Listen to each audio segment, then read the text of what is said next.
Now, from the George McCoy at Warren Allen Sports Desk, a Sports Center update on 1080 The Fan.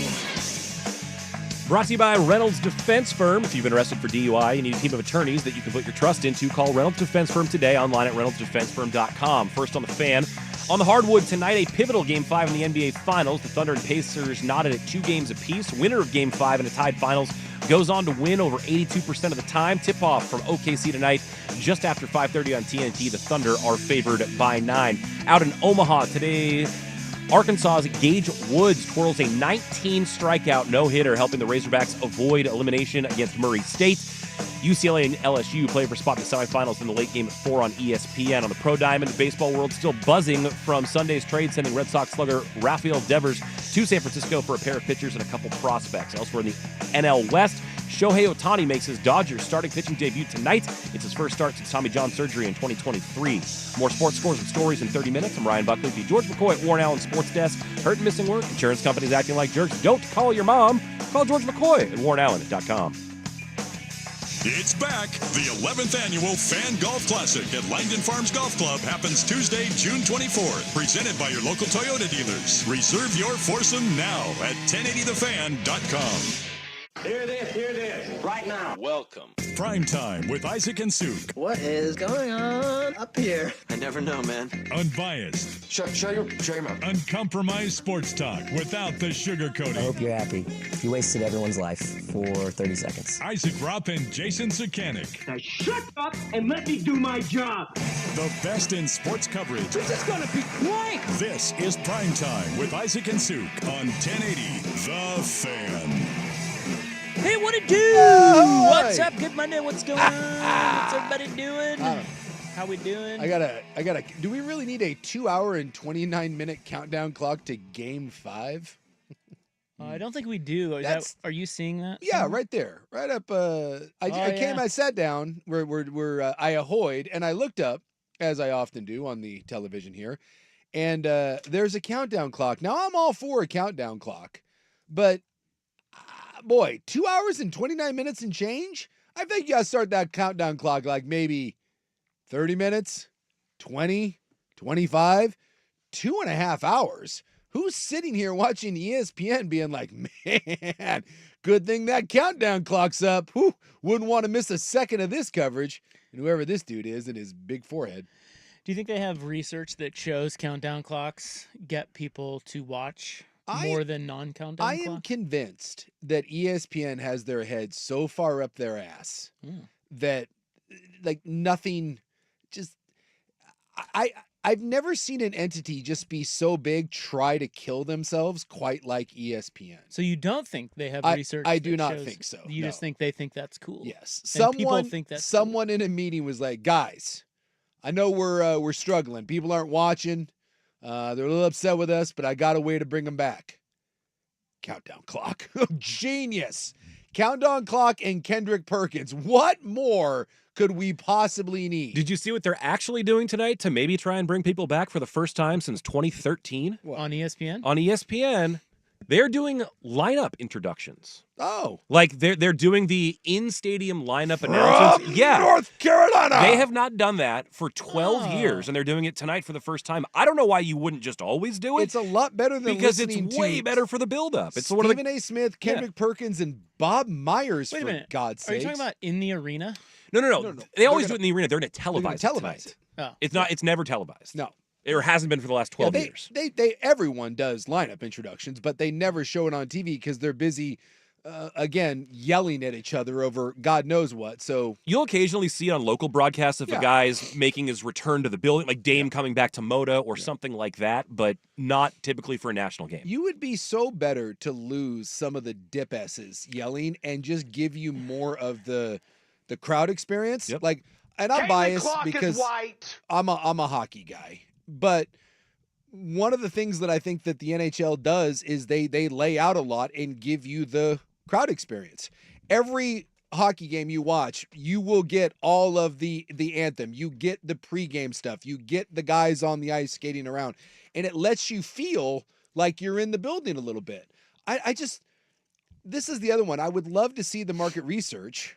Like, do the people that they put on there, because they're just terrible, does anyone tune in? I don't know who these. The only one I know is Kendrick Perkins, and I'm assuming this lady is maybe a WNBA player or an ex-WNBA player. I don't know, but she's tall. Yeah, that's one of the Agua McKay sisters. I don't know Okay. if it's NECA or Shanae. And does anyone, and I mean anyone, tune in and they're like, oh my God, I can't wait to hear what these people have to say. Make it feel like you're in the arena. As someone pointed out, the NHL is rolling out Wayne Gretzky, and for the NBA Finals, we get Kendrick Perkins. Yeah, it's just. Is he not the Wayne Gretzky of the NBA? Hey, I think Kendrick Perkins has a title and Wayne Gretzky does not, according to some. Well, And boy. I heard on a local broadcast story. that Wayne Gretzky does not have hey, a wait a minute. Stanley Cup. You've launched into ESPN bitching way too early. Sorry. Calm down. Sorry. We're burying the lead. Oh, there is a lead. We have a bronze god amongst us. We do. Ladies and gentlemen, Sprint Tri Clyde himself, Ryan Buckley, finished the Sprint Tri, and he finished third amongst Clydes. He is not the golden god, Third. but the bronze god, which, by the way, that's an everyman. That's the everyman's gold. There we go. You are our bronze Clydesdale god. The working man's gold. You are the working man's Clydesdale. And what better for a working man than the Clydesdale bronze? Look at this son of a bitch over here. Look at him. Congratulations. Thank you. Thank you. First of all, what is that hat? Oh, this is the Pacific Crest Endurance Festival hat. Ah, That looks, This was a gift from my wife. oh, to commemorate the bronze? She thought it was pretty awesome. I love it. Yeah. well, you go to Bend for one weekend and you come back looking like Bend Bro. That's Well, a Bend Bro. I mean, that's hat. just a trucker hat thing, yeah. right? Well, yeah, Because that's otherwise, that's it's a pretty big. normal fit. Yeah. yeah, but with bright colors and then Oh, sure. the white Yeah. panel. Yeah, I mean, yeah. that's very bendy. Yeah. Anyway, tell us all about it. Where do you want to start? It's So- there's quite a bit to it. I I mean, heard there was a 2-hour time limit. I thought there was a 2-hour time limit. There was not a 2-hour time limit. Because I finished in you- 2 hours and 10 Well, seconds. I would hope that there wasn't a 2-hour time limit, because if you finish third, all the other Clydesdales didn't finish at all. Look at Hold this. on, get my We're hardware metaled on up. over here. Oh, he's got his medal. Look at this. Oh, You hear that listen clank? to the bling. That's the clank of victory. Oh, right. hell yeah, dude. Look at this. Look at I that. don't know about anyone else. I'm so turned on right Wait, now. why do you have two medals? Well, one is for finishing and participating. The other is for finishing third in my class. Hell yeah. We need a because I'm assuming we're on the CW right now. There better be like a warning like underneath to like for the housewives, like just ladies, keep it in your pants. There's a lot of excitement right now. Holy cow!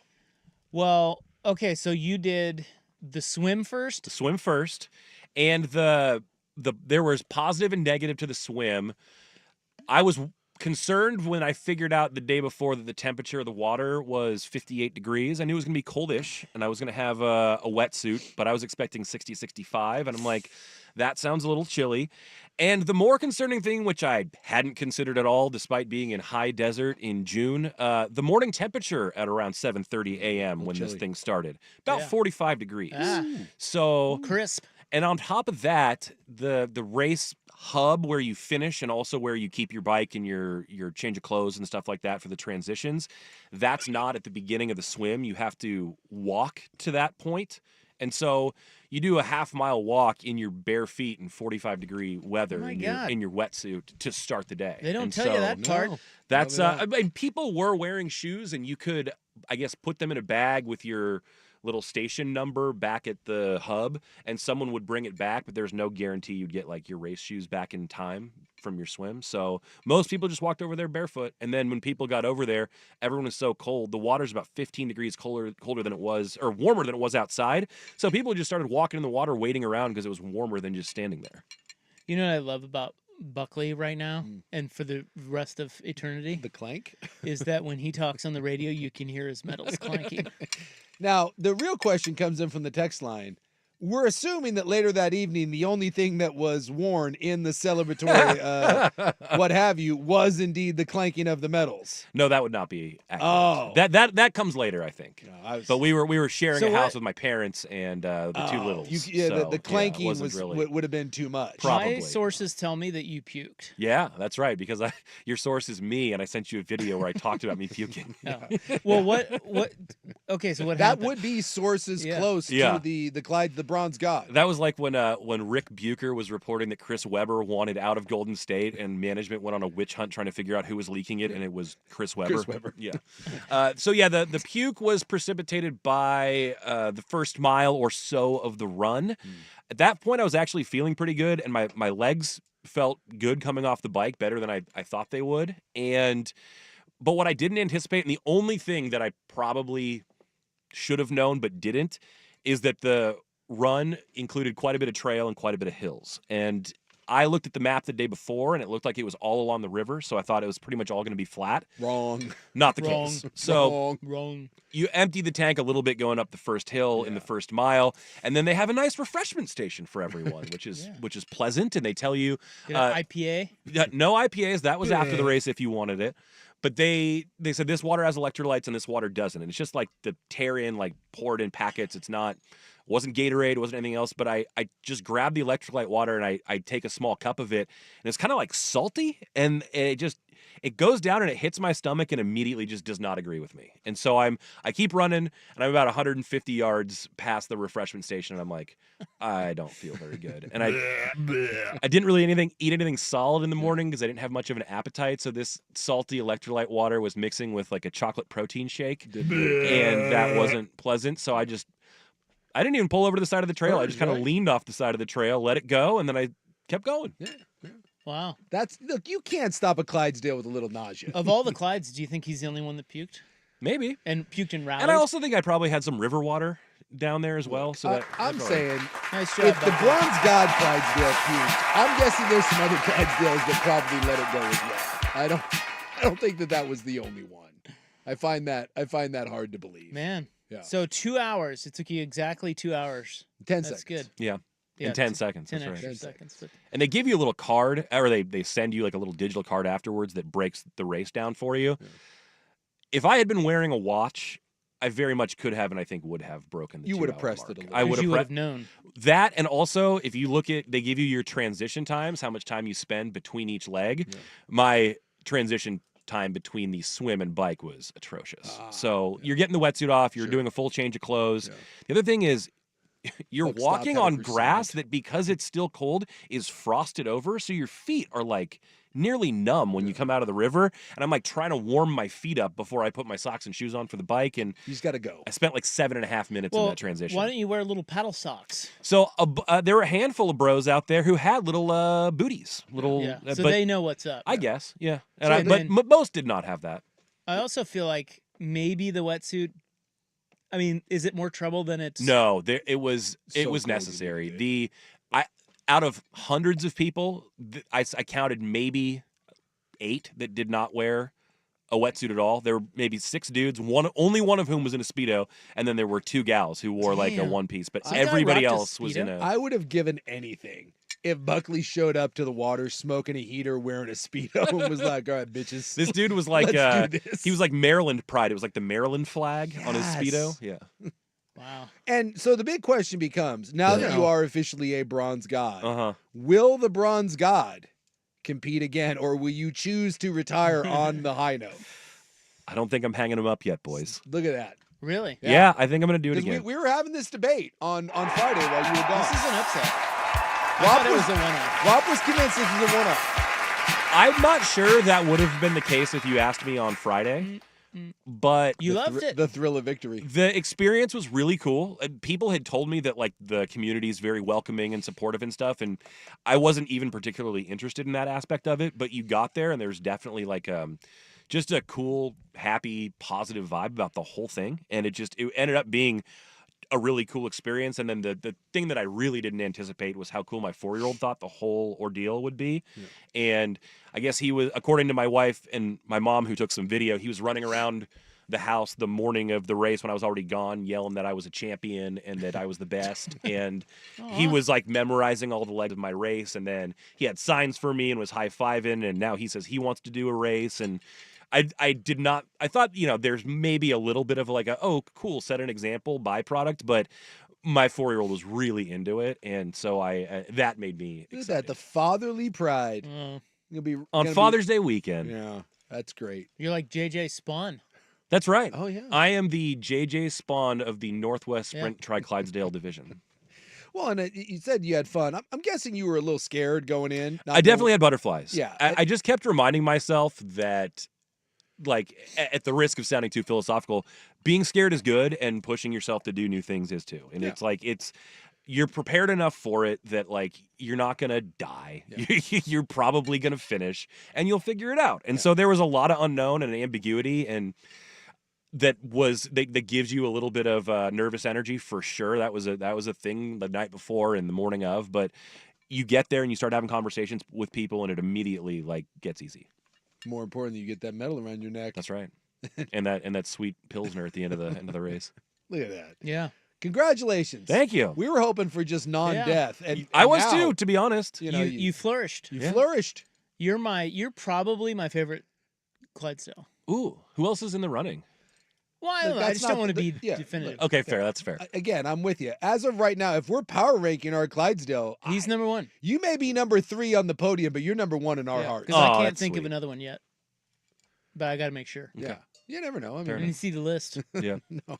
We're scrolling through. Wait, I know that guy. Went to Hey. high school with that guy's great. Also, the dude who won the entire Clydesdale division did it in an hour and 11 minutes, Jeez. and he was 62.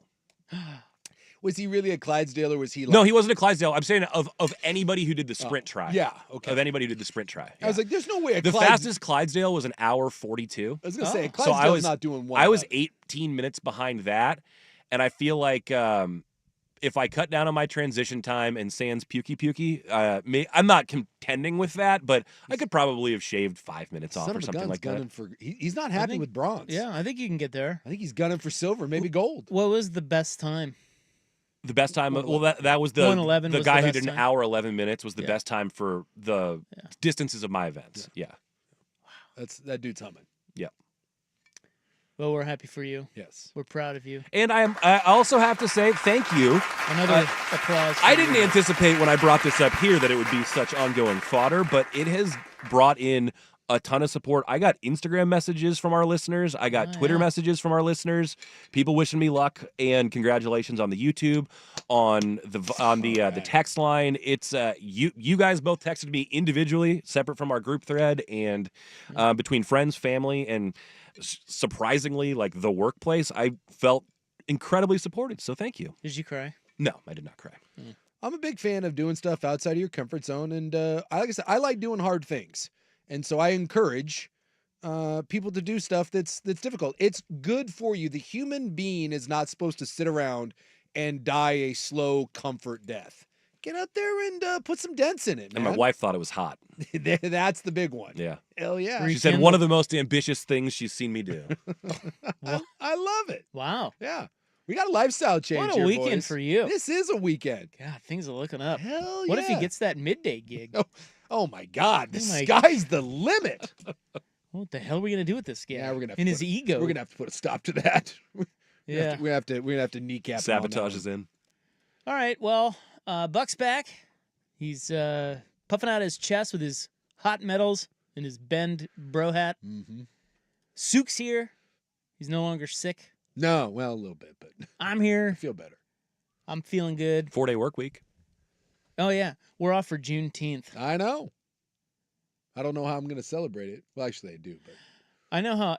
I think I am doing the best thing of anyone at the station on well, Juneteenth. last Juneteenth was the first time we had it off, and you did like the whitest thing humanly possible. What Yeah, did you I went and do? saw Vampire You went Weekend to in Bend, Vampire didn't you? Weekend in Bend. Oh, that's right. I was like, oh my God, you're our first Juneteenth off, and you are doing literally the whitest thing. Yeah. Let me tell you, beat this, homies. On Juneteenth, Yeah. this Thursday, I will be